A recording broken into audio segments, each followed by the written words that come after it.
pala yung gulong. Lupit nito ah.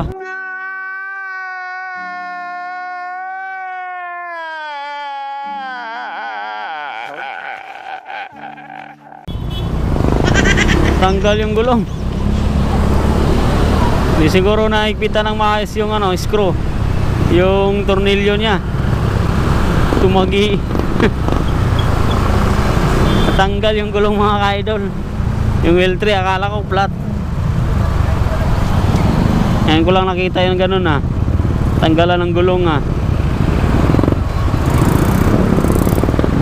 Siguro yung driver na hindi nagti-check ng ano, gulong. Kaya di niya nalalaman kung maluluwag na yung mga tornilyo. So kailangan i-check pa rin natin yung mga gulong tsaka yung mga screw ng ano natin, sasakyan, motor o sasakyan, no? Para sa ating kaligtasan mga ka-idol.